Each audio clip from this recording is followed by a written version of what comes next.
Whitney, so my the PowerPoint, you can see that okay? Does it change when I move it? Yes. You can see that okay? Yes. All right. Okay. Yeah, you can go ahead, Caitlin, and set us to live, and then we'll just hang out a few more minutes until David's ready to call the meeting to start. We're live. We're live. Thank you. Thank you.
Do we have anyone on the board who won't be attending tonight?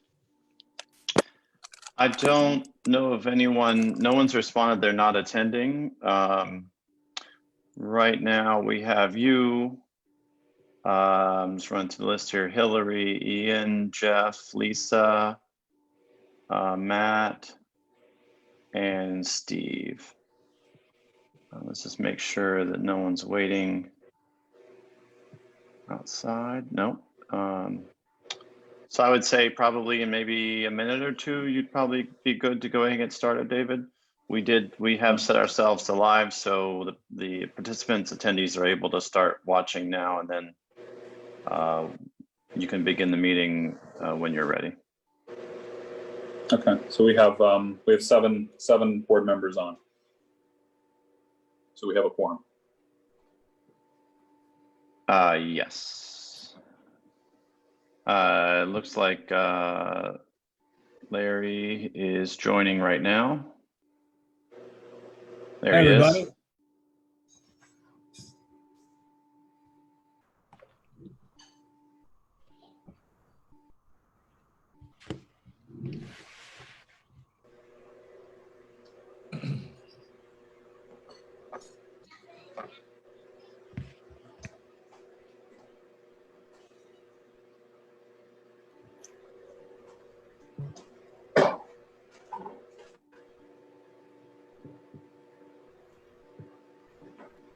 All right, I have 5:30, so I'll go ahead and call the meeting to order.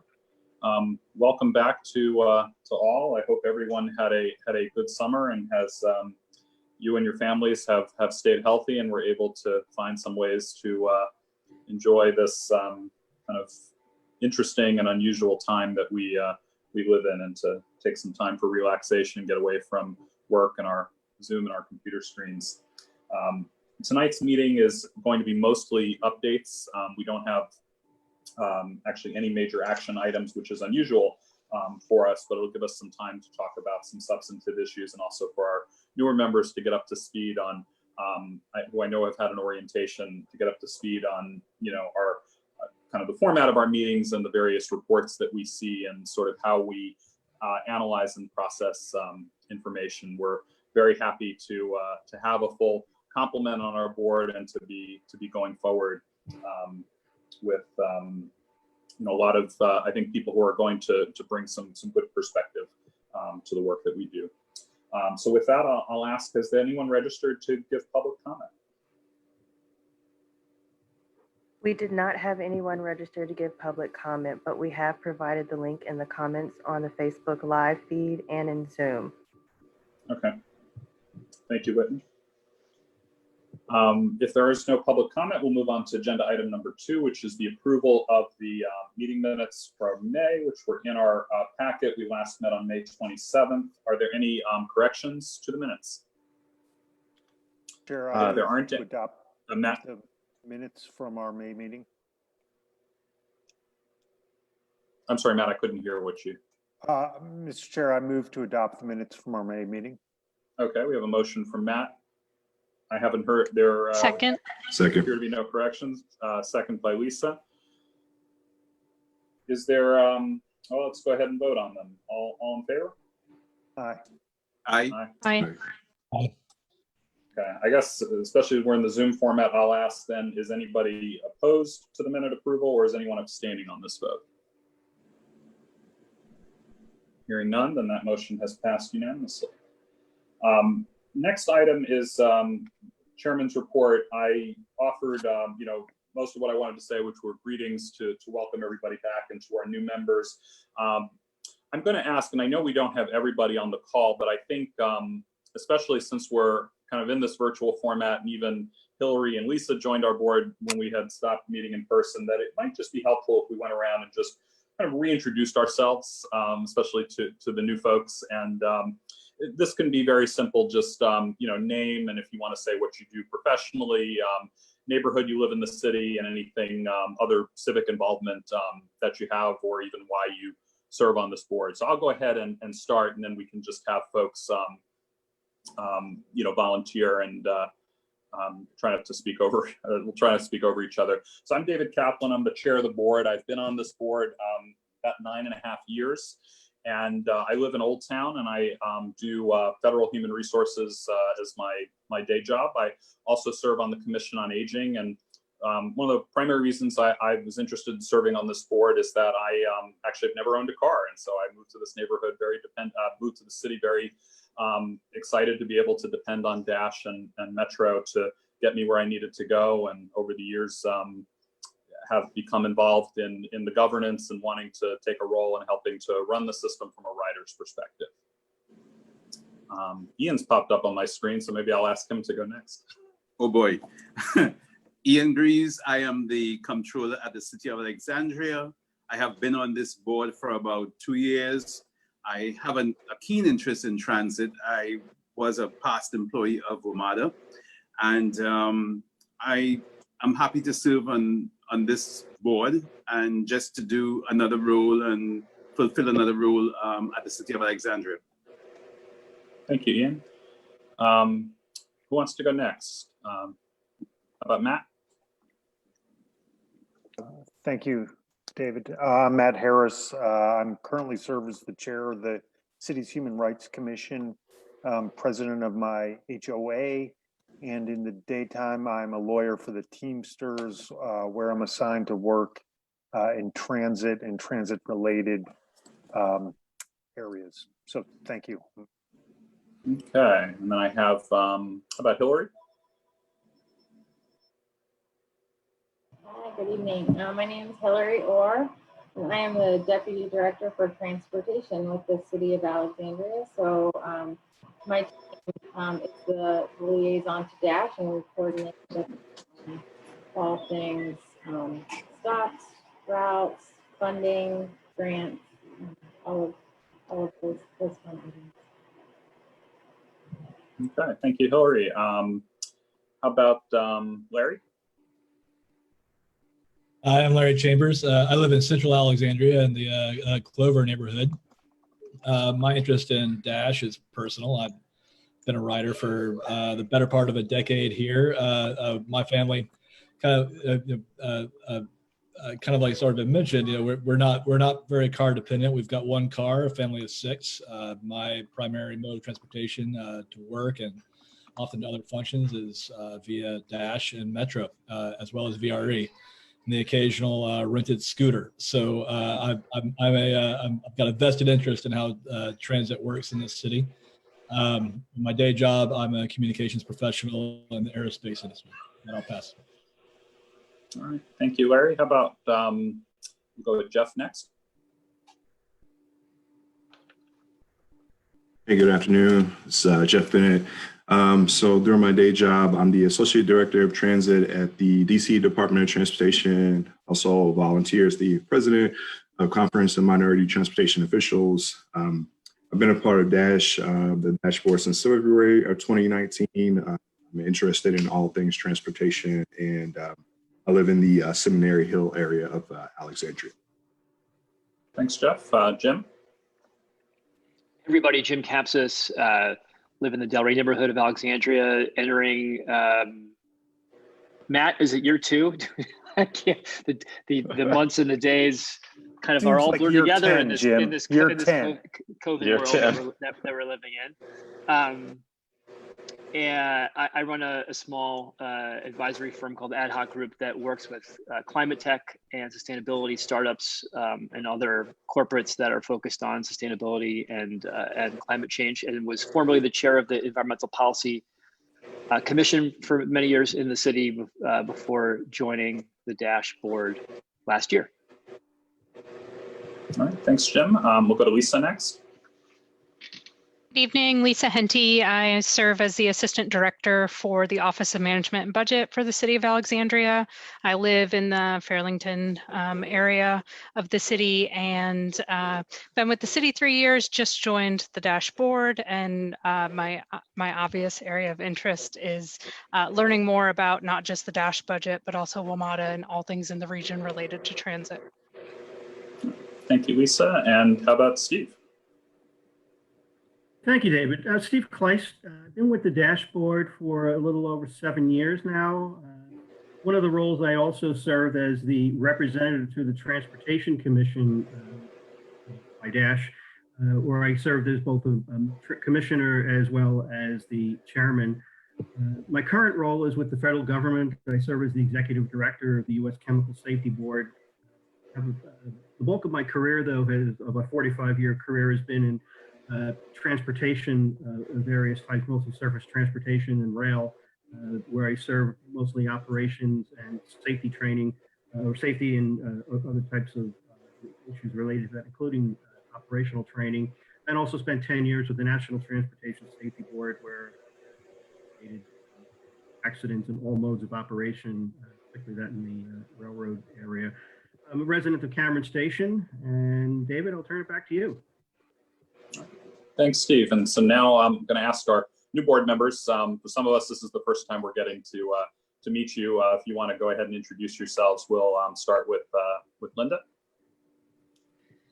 Hi, everyone. I'm a new board member. My name is Linda Bailey. I am the Vision Zero Director at DDOT in DC, and I've been working in the field of transportation policy since about 2001. So I'm happy to be joining the board today.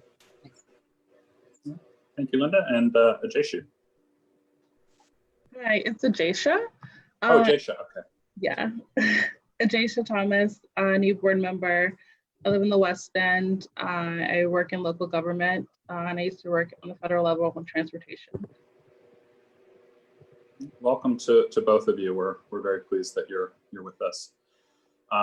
In terms of other items for the chairman's report, I just have one, which is to, we had talked in May about the staff was planning the employee recognition event, which this year had to be held virtually. It was held in June, and I got to address the workforce and express our appreciation to them for all that they did during the height of COVID to ensure that we were offering service to people who needed it during the stay-at-home order.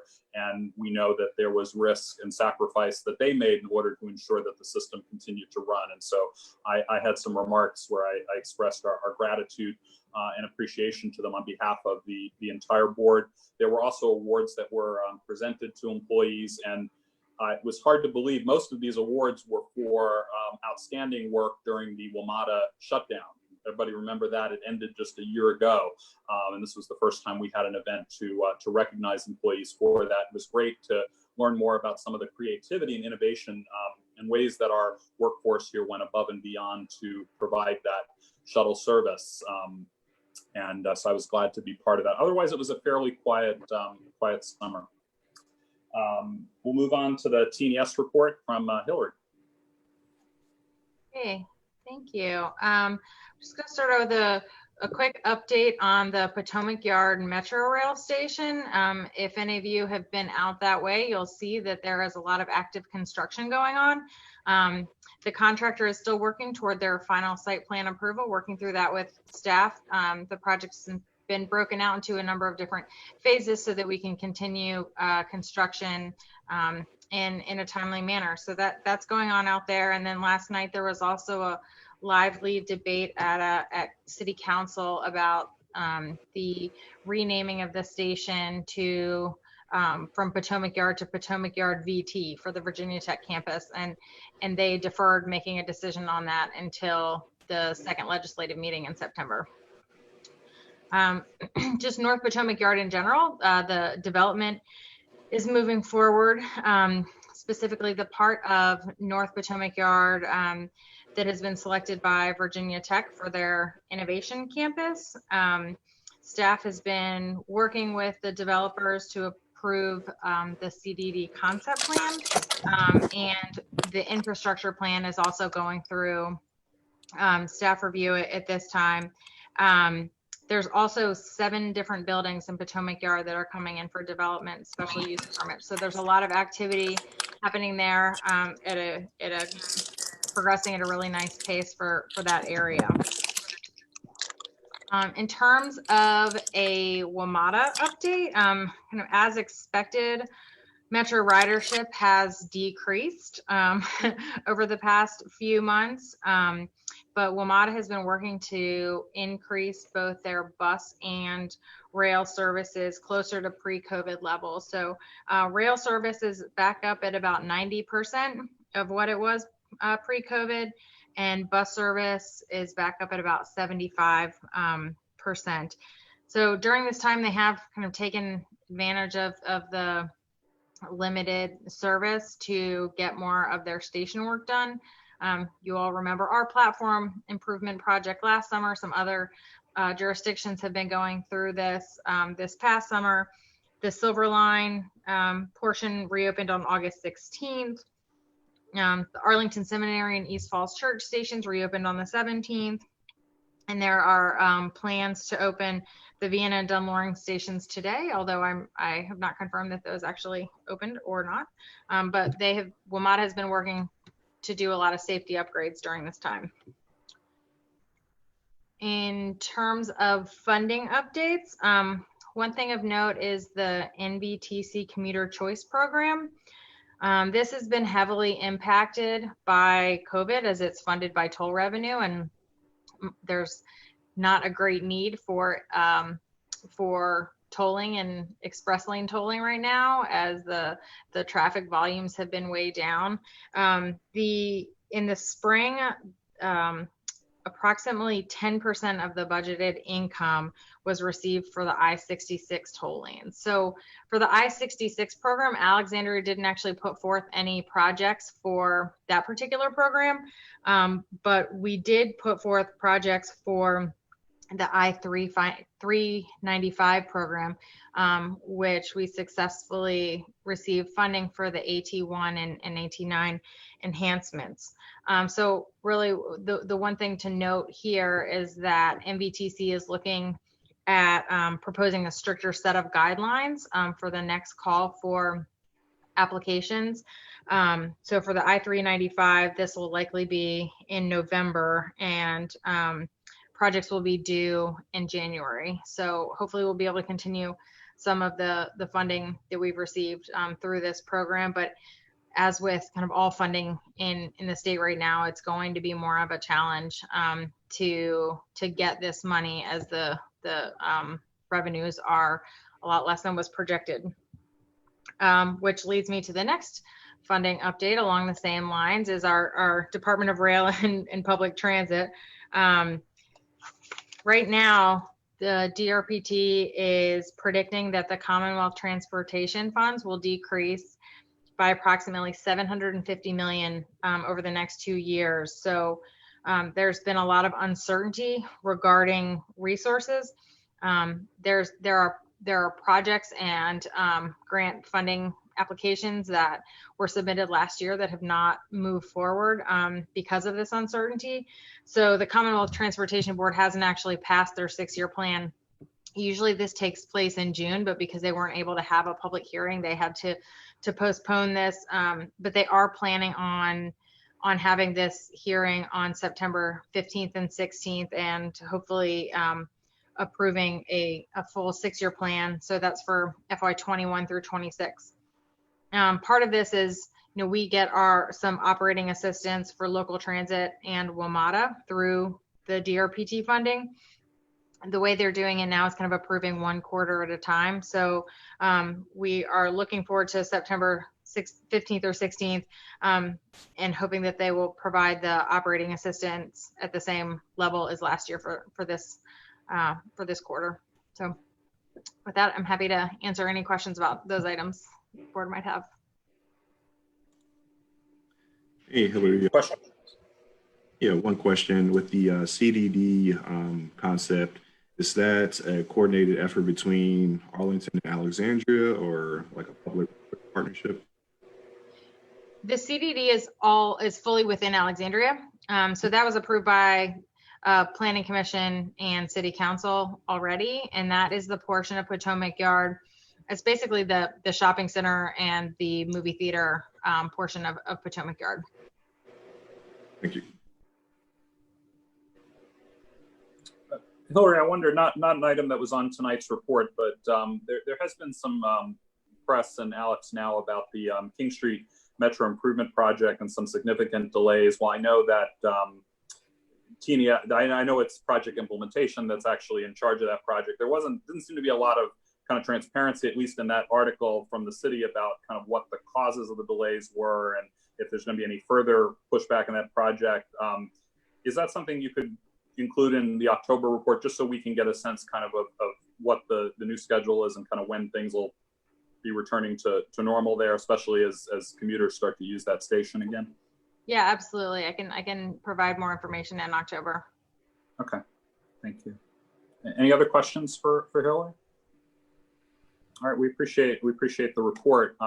We have a item that is just generically called other reports, and this was done, in recognition for those who are new, in recognition that many of us serve on other boards and commissions, or even involved in, through our neighborhood and civic associations, that there are items that those organizations are working on where it's helpful for us to have some knowledge, and where we can, be assisting and getting staff involved in those. So we kind of keep this very open-ended for any other presentations and announcements that folks have. You need not, if there's something you want to send out in writing, you're welcome to do that. And if not, I'll just call and invite anyone who wants to speak on that. But certainly encourage you to share information about other activities that kind of intersect with transit. Is there anybody who has a report they want to bring forward tonight? Okay. If not, I do want to offer, I meant to do this during my chairman's report, congratulations to 2 of our members who were appointed to the Transportation Commission. We know in March that we had endorsed Larry Chambers' application to replace Steve as the ATC member on the Transportation Commission. Appreciate Larry, when he came into his interview, was very enthusiastic and willing to take in that role. And I learned that Jeff Bennett also applied for one of the West End citizen slots and was the successful selectee by City Council. So congratulations to both of you for being seated on the Transportation Commission. This is the policy board that really deals with a lot of the overall transportation issues, and it's important that we have good relationships with them. And I think this is the first time we've had 2 of our members serving on that board simultaneously. And certainly, Hillary, I think, are you the staff person who supports, well, you oversee the staff person who supports that commission, right? So you you certainly are we're well represented with Transportation Commission, which is great, and I think very helpful, especially as we start to go through implementing our ATV and certainly the budget process as well. So congratulations to you both. Have you had a meeting yet for the Transportation Commission since you joined? We've had the orientation meeting. I know we have a Alexandria mobility plan meeting coming up, I think, in the next week or so. Okay, great. And certainly encourage both of you to kind of keep us apprised of the activities and ways that we can help. And certainly I know staff is very anxious to work with you as well on any DASH issues that come before Transportation Commission. We'll go ahead to the general manager's report. So I'll shift this over to Josh to offer his reports. All right, thank you, Mr. Chairman. It's good to see all of you. It has certainly been an odd summer. Hopefully you all have done well adapting to the COVID situation. I swore I would never say this, but I will chuckle in saying that I know that in talking with my staff, there have certainly been some sentiments that we probably wouldn't mind being in the WMATA shutdown right now as opposed to the COVID pandemic, even though last summer we swore we would probably never want to see that again. I just want to, again, before I get into my updates, comment on how proud I am of the DASH team for being very adaptable to what we've been dealing with. It certainly has not been easy for any business and for anyone in a job to acclimate to working remotely and being on Zoom so much. I'm sure many of you experience, just as we do, Zoom fatigue. It's a new term, or being zoomed out, as I like to put it.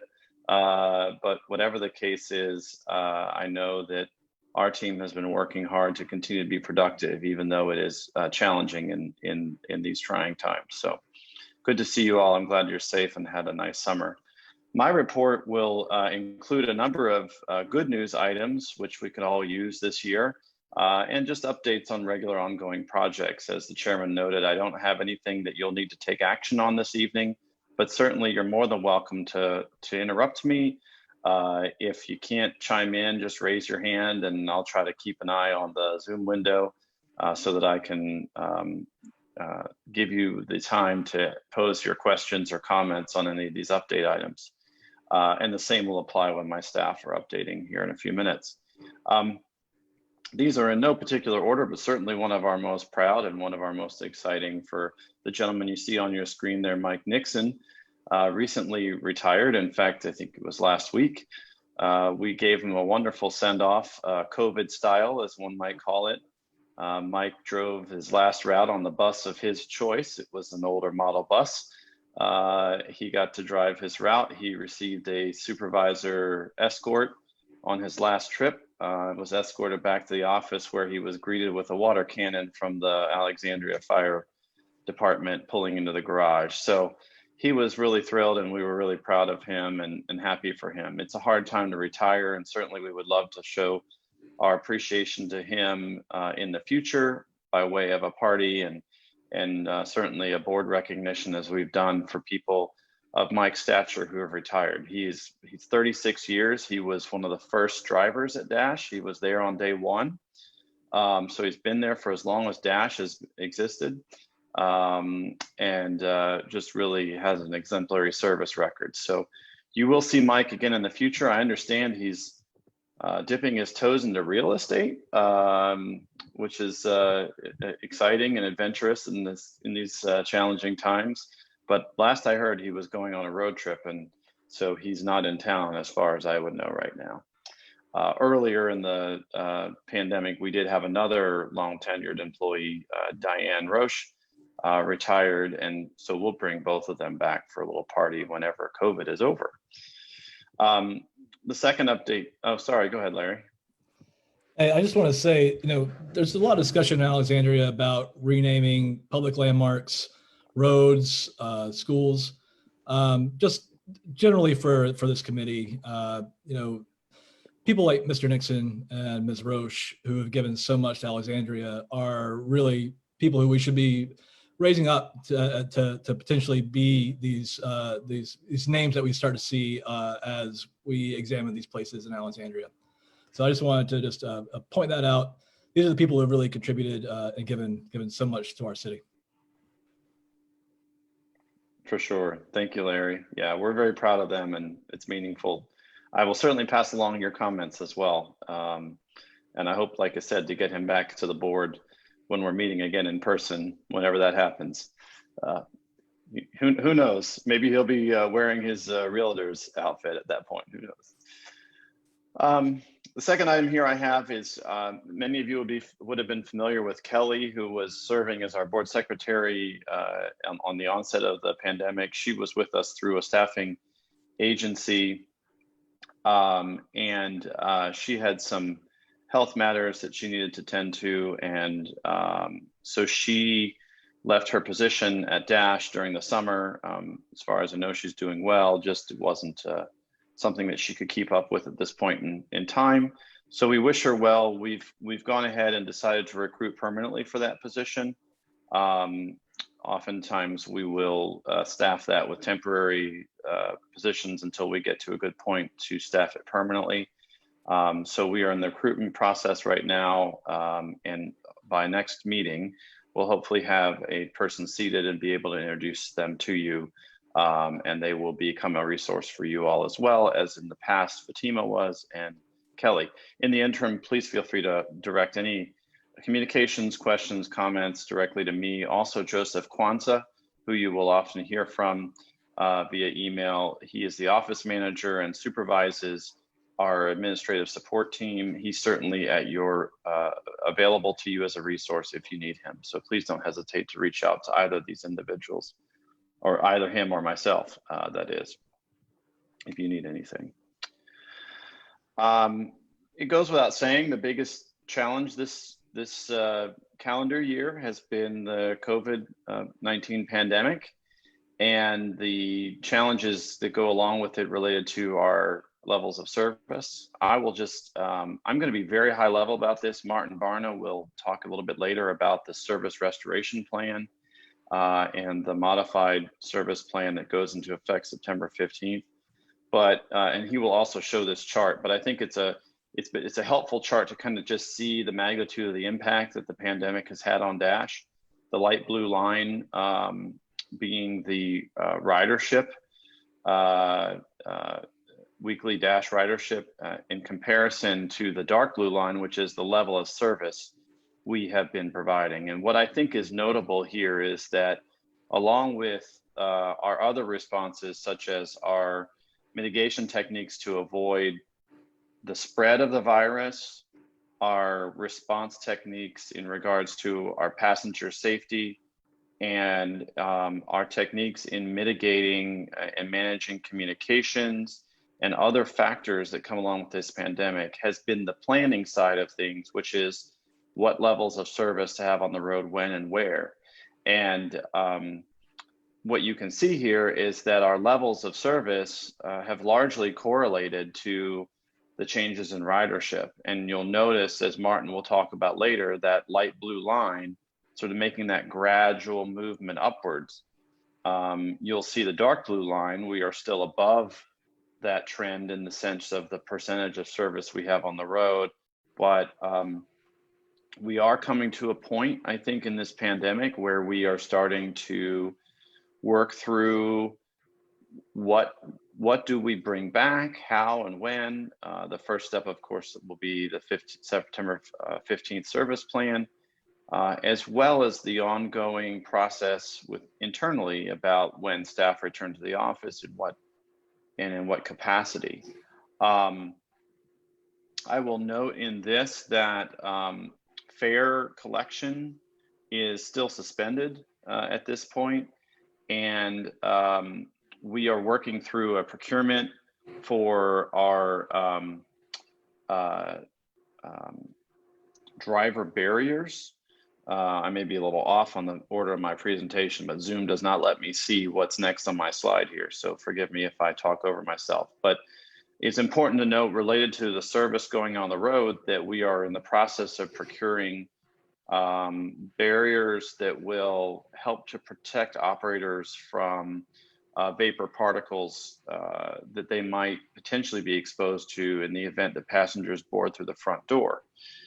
The thing that I will note about that is that that's not the only factor that comes into play about collecting fares and moving from rear door boarding back to front door boarding, or potentially all door boarding for a period of time.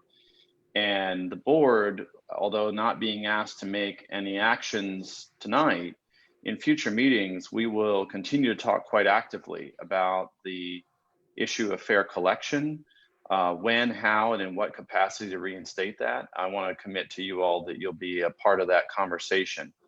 There is a sort of an operational resolution in place that the board issued for Ajacia and Linda's reference, since you weren't on the board in the spring, where the board assigned basically the ability for me to make changes as necessary on the fly to service levels and fare collection. And that was in response to the constantly changing environment of the pandemic. That has leveled out. And so now in the fall, we will be able to move back to our normal process where the board is brought forth staff recommendations based on data as to what levels of service we move to and when we consider re-implementing fares. So what you see here on the screen is what is the extent of what is changing September 15th. But on September 15th, we will not be reinstating fare collection and are not anticipating that in the immediate future. So just some things to think about there. When Evan Davis comes on a little bit later, he's going to talk a little bit about the CARES Act. For anyone who might not be familiar, we received a chunk of money through the CARES Act. It was intended to mitigate and help to address the effects of the pandemic.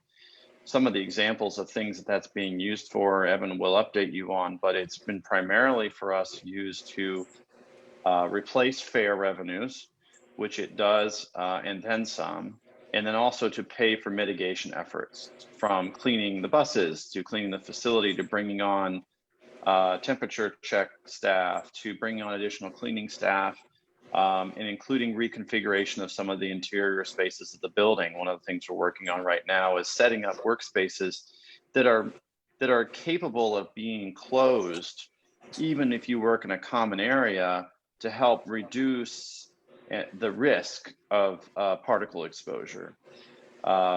So all of those things are things that we're strategically working through with the CARES Act funding.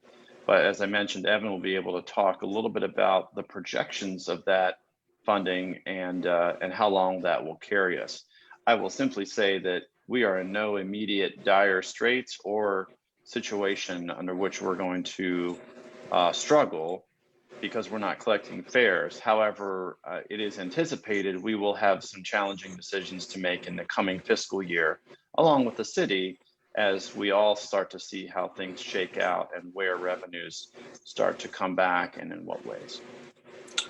Josh, just before you move on, just to share with the board the conversation you and I had yesterday. And so, as Josh said, there was a resolution passed in the spring and then extended at our May meeting that gave Josh authority to essentially make any changes regarding fares and service as appropriate, and basically that we are not following what's in our chart, our board procedures in terms of what the board's role is, because we were unsure of how we could meet. The remote meeting laws had not yet been fully fleshed out. We were meeting under sort of a very narrow emergency authority, but now we've mastered doing these Zoom meetings, and we know we can get the board together as necessary. And so there will be an action item in October which will essentially just rescind the emergency declaration, and we'll just go back to the normal course of action. But that resolution isn't going to have anything about what we're going to do. It's just going to give the board back its normal authority, because we put no end date on the resolution in May that we passed. So we do need to take some action to basically give the board back its authority. Exactly. Yeah. And I don't anticipate really anything changing between now and October, but certainly if it does, I'll involve all of you in that information.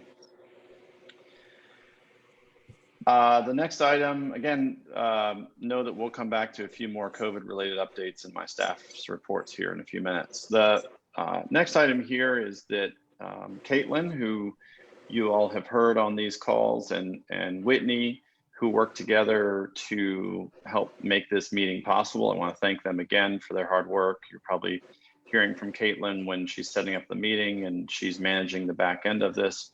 Caitlin is also working to finally build out our board of directors webpage. On the Dash Bus website, there is a board page, and Caitlin and Whitney will be working to build out featurettes for each of you. And so I just wanted to let you know that after this meeting, Caitlin will start contacting you individually to arrange a time just for a short Zoom one-on-one to hear a little bit about you, kind of like you did at the beginning of this meeting, how you ended up on the dashboard. She'll send you a few questions in advance to think about, and we'll generate a short bio blurb for you for the website.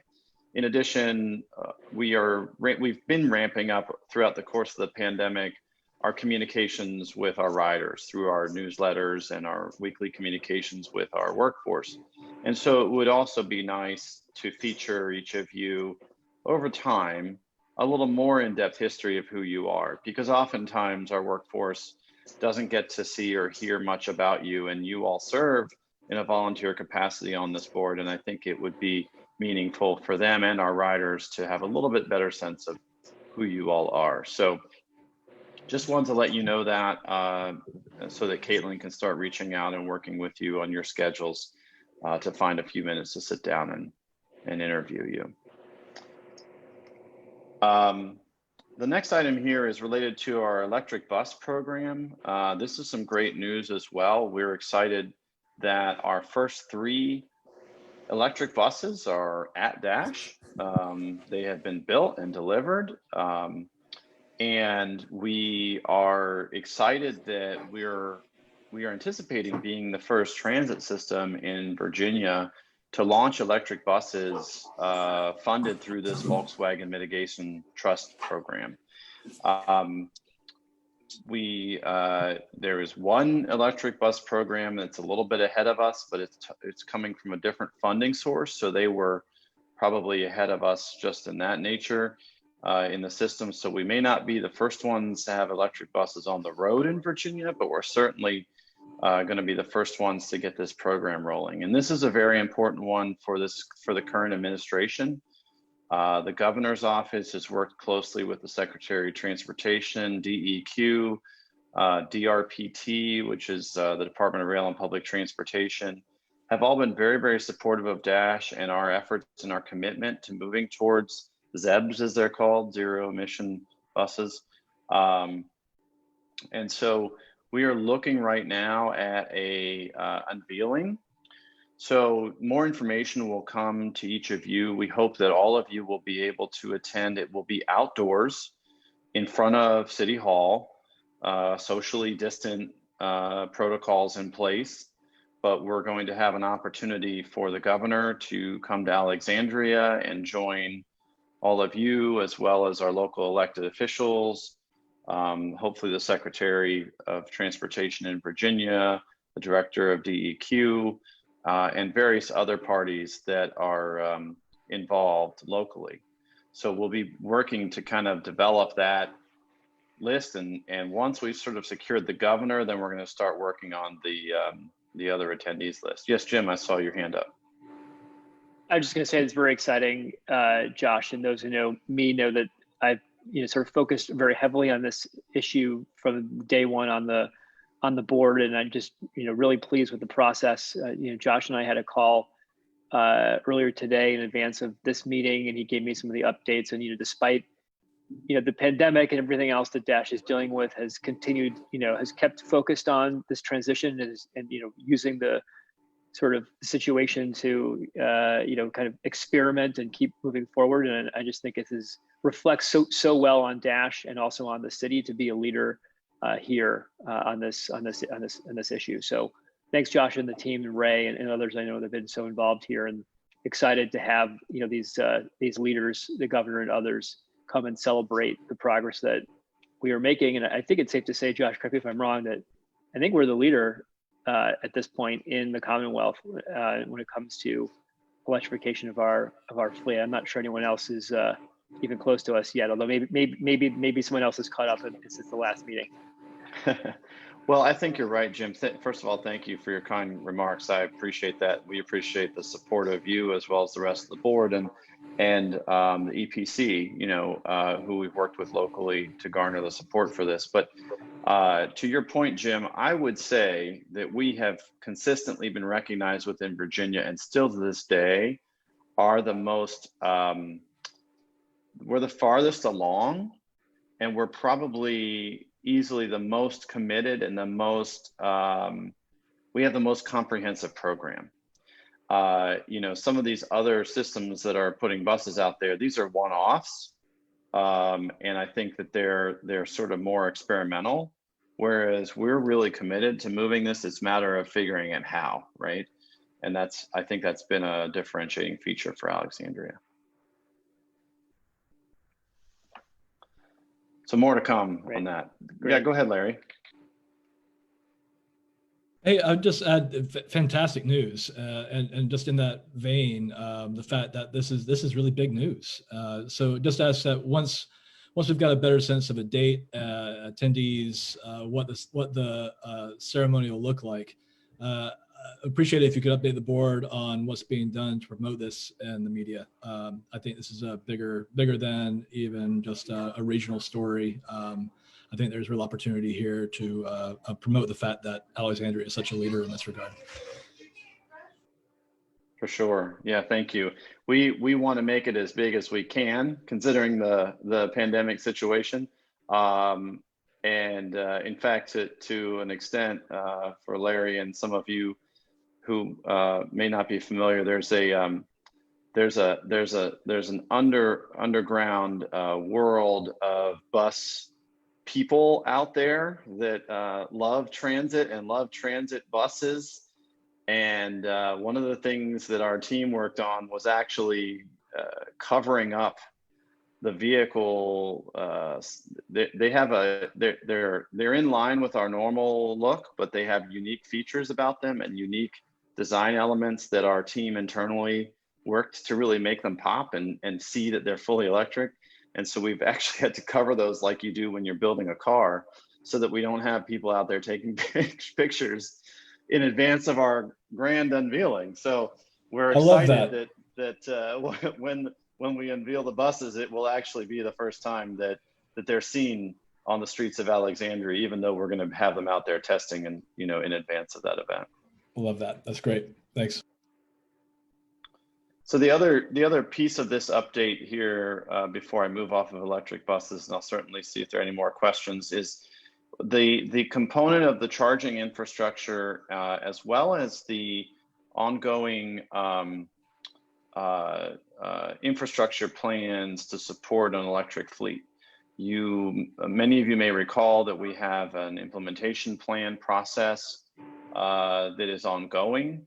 What you see here on the screen is a picture of the first 6 chargers being installed in the facility and upfitting the facility to charge these buses. One of the things that is also moving in parallel with this program is how do we, on a grander scale, support an electric bus fleet, and what is the appropriate, proper, and most effective approach. And so that's a more comprehensive process. The requisition for that is out now for the consulting firms to review and respond to. Typical kind of questions they're going to be answering is how many buses, what charging type, where are the chargers to be engineered and put, sort of those real, I call them the meat and potatoes components of this rollout. But the 6 chargers that we have now are actually going to be capable of supporting more than just the first 6 vehicles. I would describe them similar to a pump you might see at a gas station, where there are multiple nozzles coming off of them for multiple cars to fuel off of one pump. Well, we're doing the same thing with the electric stations. So they will be able to connect to and charge multiple buses at once, which gives us a distinct advantage in our ability to support the 6 that we've ordered. And then the other development in this program is that as a result of the COVID pandemic, which sort of put a kink in our process in rolling out the first 6 electric buses. Our original plan was to get those buses, I would say kick the tires a little bit, give them a shakedown, run them and really see how they perform in our system. And then to help guide our decisions as to what we go forth with a larger fleet deployment strategy. What has changed though is that we recognized our fleet as it stands today in supporting the expanded services of the AT1 Plus and the AT9 is just simply not able to stay together to do that. Many of the vehicles that we've been using to support that enhanced service were actually only intended to be used last summer. And they were already beyond end of life. They quite literally have been falling apart at the seams. Our maintenance team is stellar, and I've got to give great credit to them. John Lanoka is on this call, but he's not a presenter. He and his team have really worked very hard and without complaint, honestly, to keep these old buses running. But we sat down together and John raised his hand, and rightfully so, and many of the other team members, and said, we cannot wait. We have got to continue to move forward, because if we don't, we may reach a point where we can't simply get enough buses on the road and provide service. So with that in mind, we went ahead and moved forward an existing project funded through NVTA to procure an additional 8 buses, fully electric. And we split the order again. And the logic behind splitting the order is this is a new technology. So we don't want to be all in one bucket. And that was the point of splitting the first 6. So we figured we would continue that approach and move forward with the manufacturers to get production slots. Because again, for those who may not be familiar, buying a bus is not like buying a car. I wish it was. It certainly would make life a lot easier. But the production time frame from the time you're ready to the time that you say we're buying the bus to the time it gets to your doorstep can be 12 to 24 months, depending on the manufacturer and depending on production.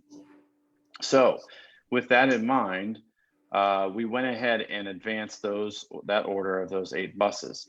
Those buses will be able to be used on any route, on any service within the Dash system, but will also be intentionally configured to support the West End Transitway, the future Duke Street corridor, both in the way that they're configured and to support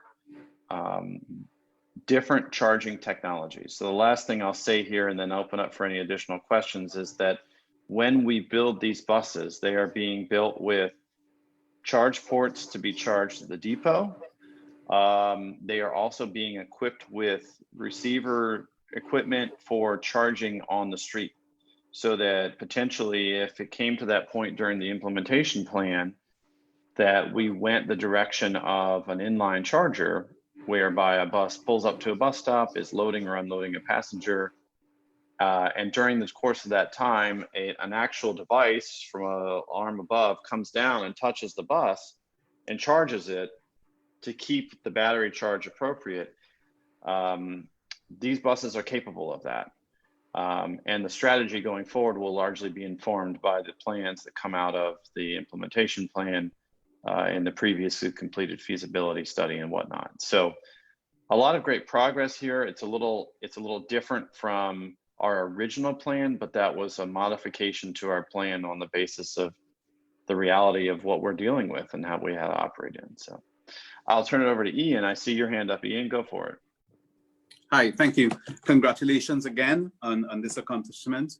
And you rightfully mentioned that the implementation takes about 12 to 24 months. Other than the changes to advance in ordering an additional 8, were there contingencies, any negative results as you went through this implementation and purchase? And any lessons learned for the future purchases? Well, one good lesson that we've learned has been that it seems that our ability to support vehicles, multiple vehicles with one charger, will change the scope of the facility side of things. Originally, when we started on this, we thought that we were going to have one charger for every bus. And that's just simply not the case. The technology between the time we started this project till now has changed such that it will enable us to charge multiple buses on one charger. Service planning and strategies around the time of the charges, the amount of charge that's put in the bus, and when the vehicles are on the road and off the road will all inform the number of chargers that we truly need. But I would anticipate it will substantially reduce the lift that we have in trying to build out the facility to fully manage the charge infrastructure. The only other thing that we do know at this point is that our facility, as it stands today, is not able to accommodate just in simple terms, the amount of power that comes into the building from the power company is only sufficient to support these 6 chargers at this point. So there's a whole nother component of you know, how do you address the infrastructure coming from the power company? Is it sufficient and whatnot, and partnering with them, but also evaluating solar options and other techniques and on-site battery storage and those kinds of things that could further make our rollout, our implementation more effective. More efficient, right? Yeah. But that's probably the biggest thing we've learned so far. And that's actually part of what made it possible for us to pull the trigger on these other buses. Money was there. It was just waiting on us. And it was like, well, if we can support them with these 6 chargers and we need these vehicles, and we really do, let's move it. Let's get on it. So we did. Sorry, Matt, it looked like maybe you were getting ready to speak. Yeah, Josh, just quickly, how is the passenger mask compliance rate? And what is the role of the operator in enforcing the compliance? Like, do they call the police? Do they refuse to allow someone to board if they don't have a mask? What are the guidelines for the operators? Sure. So quite simply, the guidelines are masks are required. Postings are on the buses. We are continuing to provide free masks to passengers. Drivers are instructed upon the boarding of a passenger who's not wearing a mask to inform them that masks are required, to offer them a mask if they do not have one. If the passenger refuses to comply or becomes confrontational, they are to let the supervisor know, but they are not to engage further in an enforcement dispute with the passenger. Our experience level has been relatively low. Fortunately, anecdotally, we have not seen a significant number of complaints related to that. And in speaking with the few operators that I have had an opportunity to speak with, I've generally heard that they don't experience a problem consistently. They might have 1 or 2 passengers who might be repeat offenders, or might be someone that you know, they are familiar with, that they have to engage about the issue. Seems like a lot of times they'll eventually comply. Sometimes they'll say something not friendly to the operator and get off the bus. It just depends on the individual. But our policy from day one, and I've been very clear with the workforce, I do not want fights. I do not want drivers putting themselves in a position where they could get attacked. Unfortunately, we've seen this in transit workers, and it's just not something that you know, I'm comfortable you know, encouraging. It's just something that we don't stand for at Dash. But fortunately, for the most part, our passengers we have in Alexandria have been pretty good. I would imagine there's been more issues on Metrobus with that. But I can certainly give a little more insight into that in the next meeting, if that would be helpful, and try to compile any customer related feedback. We have been monitoring that, and I will say there has been a little bit of a few hiccups and issues with rear door boarding and alighting, where drivers have refused a passenger front door entry, and the passenger may have been requesting because of a disability. When those pop up and we become aware of them, we counsel the drivers, work through that as a coaching session to help inform them. A lot of times it's misunderstanding. Rarely is it just an attitude thing. It's really just a misunderstanding, and we can resolve that. But that has probably been our largest complaint, has been issues with people who want or need the front door, struggling to get the operator to allow them to board through the front door. So, anything else on the electric buses before I move forward? You'll be hearing more about this. You'll be hearing more about the electric bus program as time goes on. As I mentioned, the implementation plan is out for solicitation right now, and we hope to move that through efficiently so that we can continue this program moving forward. All right, seeing no hands, I'll just point out another facility improvement that's been going on. General Services, the city, has been working with the Dash team to upgrade the majority of the lighting at our facility. Many of you have been to our facility and know that it is enormous, and there are a lot of light fixtures. We've already done the parking area, which is probably 3 times the size of the maintenance area. So if there were 50 lights in maintenance, I can't imagine how many lights were done in the parking area. But the deck and exterior parking, as well as maintenance, have been replaced with LED lighting, which will help on our energy efficiency as well as the light quality for our workers. We were very, very happy about that improvement, and the workforce has seen an immediate improvement from the old style fluorescent ballasts and old style incandescent fixtures that were on the property.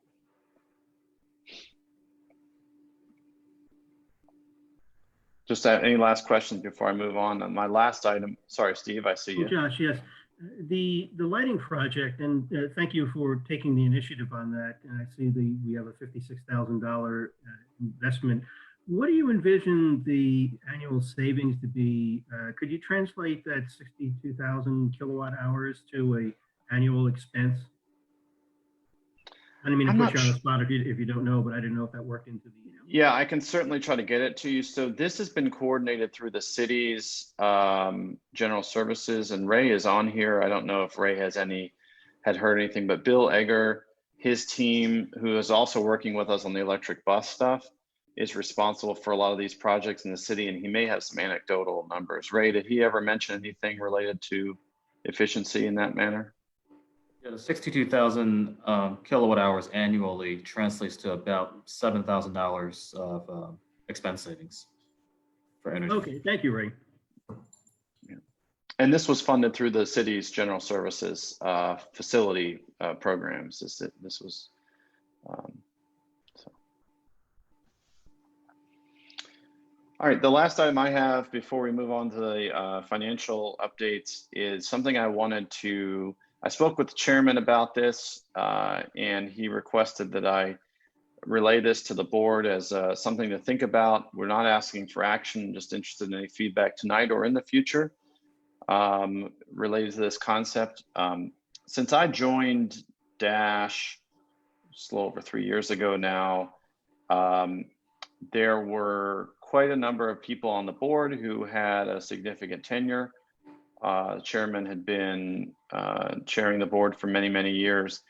I was aware of the new board members joining us, the changes in the board, as well as just the management changes at Dash, and sort of how we've kind of settled in as working together as a cohesive team between the board and management and the organization.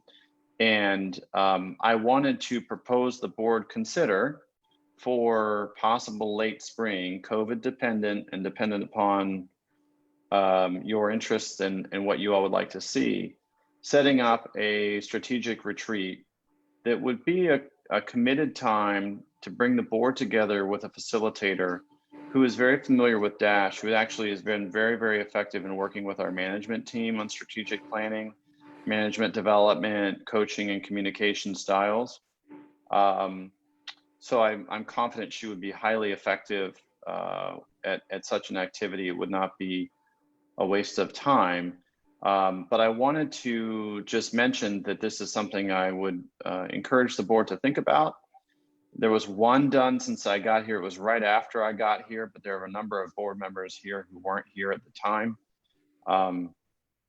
You know, I felt like it was a useful time for me as a general manager, spending more time with you all as a board as a whole, as opposed to the one-on-ones, which are great.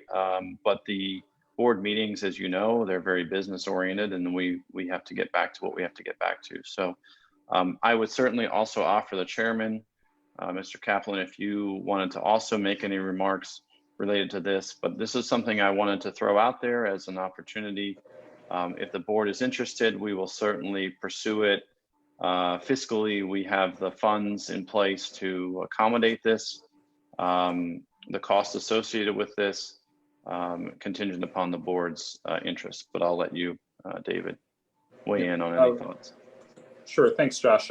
So, you know, I've been on the board 9.5 years. I've been through 2 of these retreats, and you know, when Josh brought this idea, both before I was the chair, we had, my predecessor was chair, I think, for over 10 years, and was I think did serve on this board probably close to 25 years. And you know, in the past, these retreats have been very much the kind of general manager and the board chair sort of focused, and it was really brought to the board at the point it was that we're going to have this retreat, and then let's really just talk about scheduling and logistics. And you know, I said to Josh that, you know, if we're going to do this again, and I think there is value in it, you know, it needs to be something that really is driven by what the needs of all of us are, because we want it to be useful. One of the, you know, having gone through this twice, I think, you know, the experiences are very good. We've had good facilitators both times, but what we have taken away from it is, I think, as Josh captured, getting to know each other better and getting to have more comfort and familiarity. But in terms of some of them, as we look at sort of the governance part of the retreat and sort of what we want to do better as a board, some of that, you know, we'll have good ideas, but there hasn't been a lot of momentum coming out of these 2 retreats in terms of then how we use those to really improve our processes. So we can go back to, you know, the city and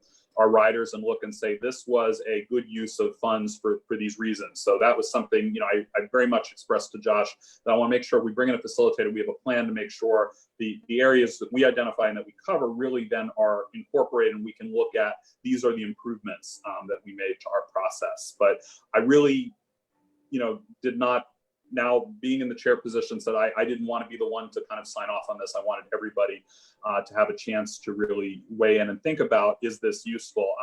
You know, I do think, you know, spring could be iffy. You know, we don't know where we're going to be in terms of then being able to gather all in a room, even with, you know, 6 feet of distance. And I think that's something we have to be cognizant of. But, you know, this is really an opportunity, and we can bring this back at our next meeting if folks want to think about and reflect on this, a chance just to really think about what would be helpful for us. And we have now kind of a range of, we don't have anybody at the 20-25 year end, but we have a range of people who've been on the board for some time. And then we have some members who are very new, and, you know, your needs and desires for this may be different depending on how long you've been at this, but we kind of want to really have all of us with consensus on this. So that's what I'll say about that.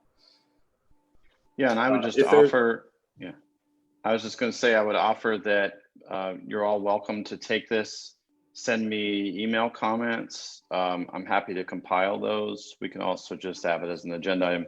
There's obviously no urgency in making a decision about it right now, as stated by David. You know, it's going to be a while before we can get together, but I wanted to, if this was an interest of the board and something to work towards, it would give us some time to work to really make sure that we build a very effective use of your time, because we also recognize that your time is valuable.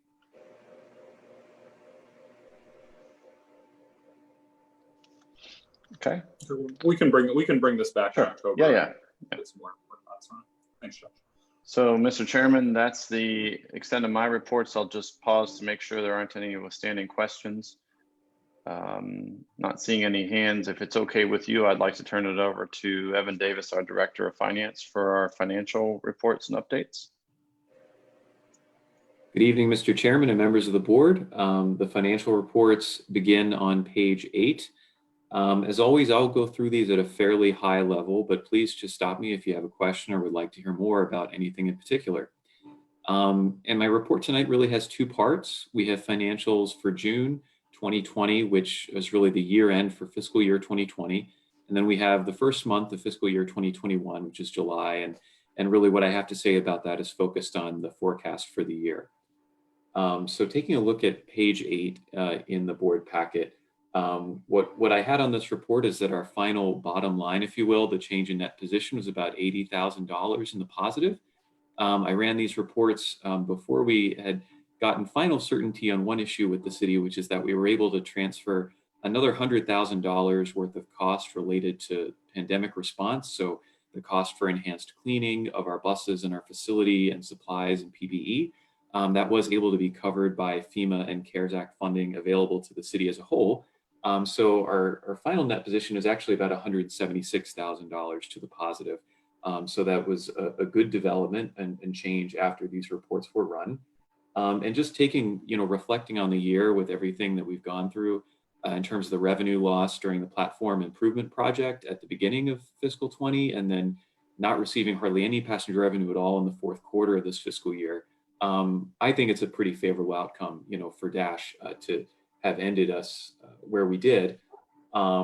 We did receive about a month and a half's worth of passenger revenue in the form of additional support from the state through DRPT. And then the reduced service levels and strategic freeze and non-essential spending brought down our expenditures to the point that we were able to conclude the year as we did. Just looking at the size, the volume of what happened, we were over $24 million for total revenue and expenditures in our regular operations, which to my knowledge is the highest in the history of Dash. So we're certainly putting more service out there and managing more dollars than we have in the past.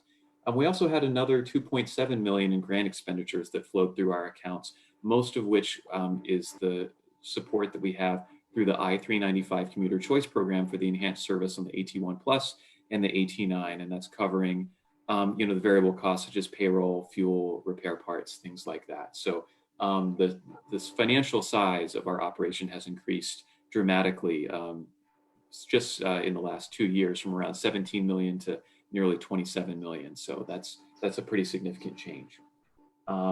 With that, that's really all I have to say about fiscal 2020. We're working with the accounting team to get the Dash portion of the city's annual report complete, and that's just proceeding on schedule.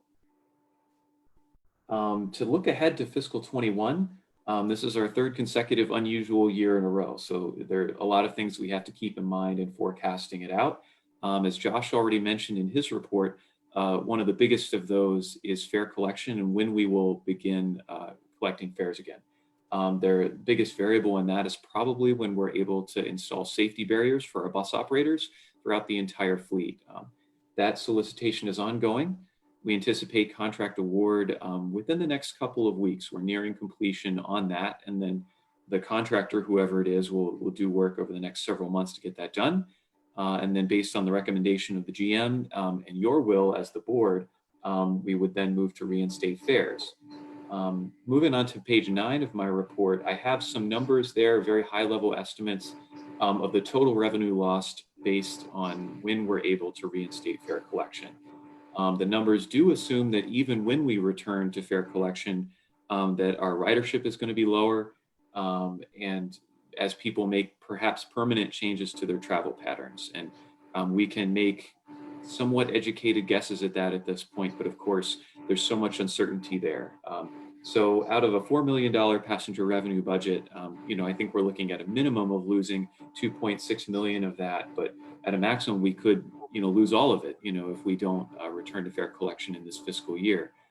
That being said, as Josh already mentioned, the great news is that we do have 6.1 million as the whole city of Alexandria from the CARES Act that is flowing down to us through WMATA to ensure that we do not have to cut transit service or jobs in the near future. Up to 4 million of that 6.1 million could be used to cover passenger revenue losses. Again, that's our budget for fiscal year 2020. But then there are also some expenditures, some investments that we need to make that this funding can help us with as well. One of those, of course, is the safety barriers that I just mentioned. Part of it is supporting our daily enhanced cleaning of the fleet and the facility. There are facility modifications that we're working on to support social distancing that Josh was talking about in terms of cubicles that are more closed in to protect the people working there, as well as some video conferencing capabilities to support this meeting and other meetings that our staff are involved in. So we're getting closer to firmer estimates on all of those costs, and those are potential uses for the CARES Act transit funding. The city may also determine that a portion of it is needed to support paratransit and other, specifically transit-related uses. So, bottom line, we're covered through the end of fiscal 21, no matter what happens, to maintain Dash service at whatever level you as a board decide is appropriate. Beyond that, as we look at fiscal 22, there's just a lot of questions. And I'm already working closely with Lisa and OMB, and as well as everyone in finance, and starting to sort out some of those questions and how we're going to approach them for the next fiscal year, so that we can bring you as a board a budget and some recommendations around that as early as next month. So that's kind of the big picture here. The actual statements for fiscal 20 are on pages 10 through 12, and fiscal 21 on pages 13 through 15. I'm happy to dive into any of the specifics or address your questions.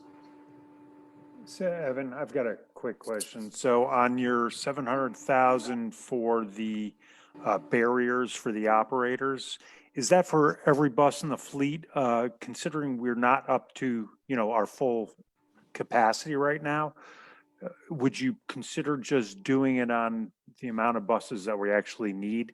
And my underlying theme is, this is going to go away sometime, and we're going to have all this excess barrier and money that we've expended.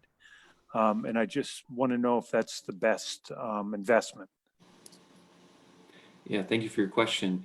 So, some of the proposals represent a significantly lower cost than that. For we have to determine through that procurement process what the award needs to be, and the final negotiations. We can award the entire fleet or smaller portions thereof. I think as we head into an enhanced service, Martin can talk more about this, but with the service increase that's happening next week, we are going to be using nearly all of our available fleet.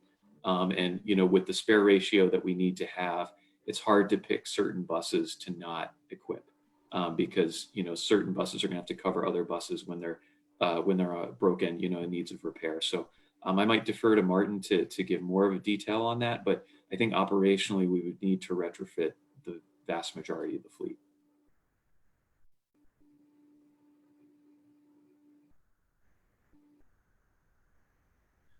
Question, Evan. I saw where WMATA is going to try to seek additional money from Congress.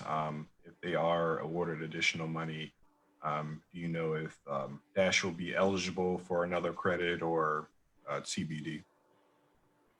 I think it's TBD. Of course, that's happening. That would be a discussion between WMATA, and NDTC was really instrumental in working that out for us. And I assume that they would make the same attempt, recognizing that the need would still exist for the regional systems and jurisdictions. Thanks. Hi, Evan. This is Ajayesha.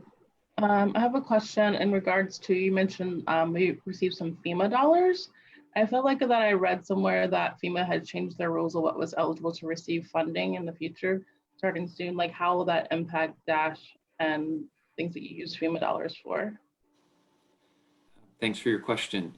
So the city is coordinating that directly, actually Ian's office, the accounting division. And so we submit costs along with every other city department every 2 weeks that are identified to meet the FEMA criteria, which is, labor directly related to responding to the pandemic, the PPE costs, the direct supply costs. And then they kind of do an additional filtering process to ensure that it's meeting the criteria that they have to report under. And they kind of let us know what's eligible, and then they move those costs once they've determined that they are eligible. And Ian, feel free to correct me if I don't have any of that right. But so we had about $100,000 of cost in fiscal 20 that was identified. And it's unclear exactly what the amount would be for fiscal 21, but bigger than that because it would be for the whole year, or a large portion of it. Yeah.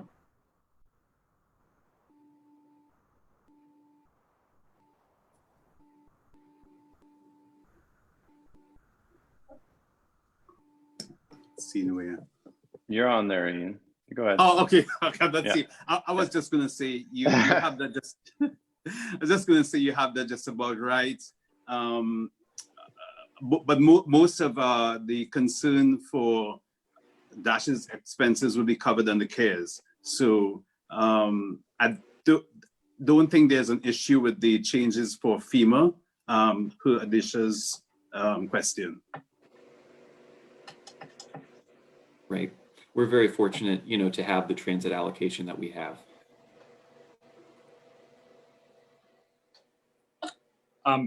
Josh and Evan, just as a kind of a preview, could you discuss with the board, we're going to even start on our budget process at next month's meeting. Can you just sort of outline, especially because we have some new people, kind of what our process is going to be for the next few months? Absolutely. So it would be our intention to present a draft proposed budget to you next month that roughly corresponds to the city's current, what is called the current services process. That is, what does it cost next year to do the same thing that we're doing this year? So that would represent just year-over-year increases in salaries per our collective bargaining agreement, what fuel is going to cost, what parts is going to cost. And then, of course, technology and insurance are two other biggest costs that we have.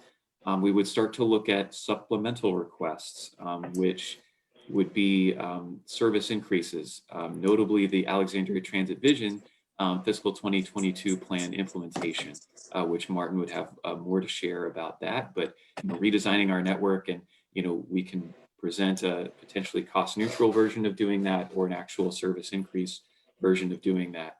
And then we would also be preparing any reduction options that the budget office is asking Dash to consider and asking you as a board to consider. We would be presenting a draft of that in October for you to take a look at, and then with action in November on the supplementals and reductions, so that you can, as a board, take a look at it and take action before we have to submit these things to the city to remain with the deadlines in the city's budget process. How are you going to approach assumptions about revenue for next fiscal year? We're working on that. I'm basing the forecast on fiscal 19, actually, because obviously fiscal 20 is so unprecedented. It's difficult to project based on our experience in that year. I think, I'm going to be trying to gather as much information as I can. I think we'll try to reach out and see what WMATA's thinking is as well. But to be honest, there's just a great deal of uncertainty there in terms of what's going to happen.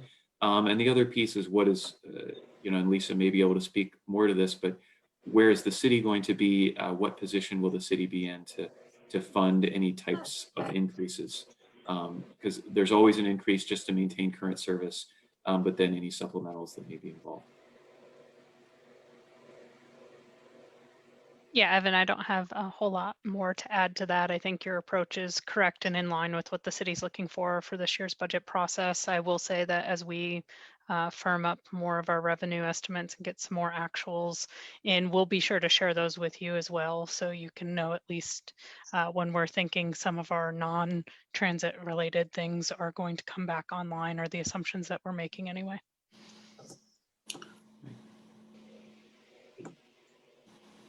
Ian's got a question. I just wanted to second my two financial folks, Lisa and Evan. It is really too early to tell what the trend would be. When everyone returns back to what they call back to work fully, most likely a lot of those schedules may have changed. I know a lot of companies may have seen that they can telework more. So schedules permanently would have changed. So it really is a bit too early to give a proper estimate of what revenues would be. And it is one of my concerns, to add to the question that Matt had, not so much that we should outfit the current buses, but going forward further, how are we going to address future equipment?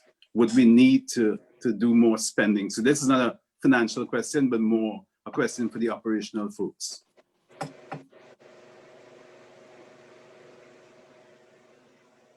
Yeah, I think I would just sort of summarize on a more broad perspective about that. I appreciate all of your comments. Trying to plan in the most prepared way while at the same time flexible way, I think is important. I was a Boy Scout, and it was one of the things that just I really took away from my experience there was to be prepared. And when it comes to the current pandemic, we've got some means here. We're being very, I want to give credit to Evan and the rest of the team. We have been very conscientious about our expenses, and we have been very diligent, especially early on, making sure that we reacted swiftly to financial constraints and concerns. We do have a pot of money here that is intended to respond to this pandemic, and if we can maximize the value that we gain from that money, I think it's worth it. And that's why we've been looking at some of these projects. And going back to your question, Matt, I agree. I mean, one of the components here has been the question of being able to remove and reinstall if we need to use those barriers in the future. Or are the barriers possible to be there permanently and just used as needed? I mean, there's just a lot of opportunities to kind of look at different ways of doing that. But a year from now, if the pandemic is not resolved and there's no new funding in place, we may not have these means to address these things. So if they're addressed now, for example, the office space project is hopeful that it would mean that we could respond more effectively and more rapidly to changes in public health official instructions. And have less pain kind of making those transitions. So, I think these are all good comments. We've been trying to be as proactive and prepared as possible within the bounds that we have. But, the future is more uncertain than I've ever seen it.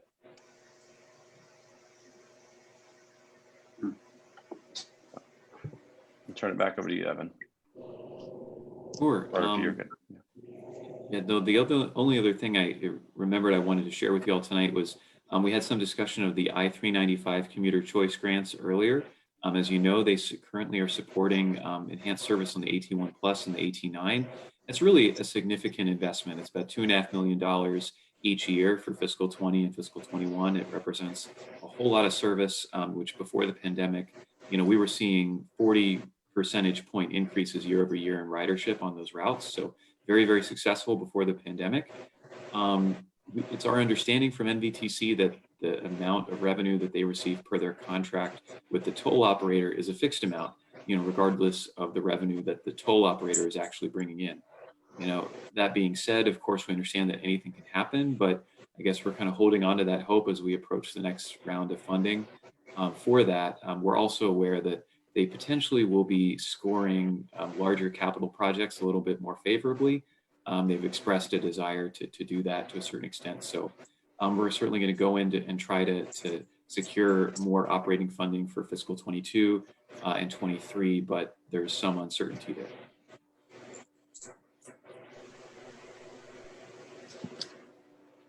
And I don't have anything else to share other than just any questions you may have.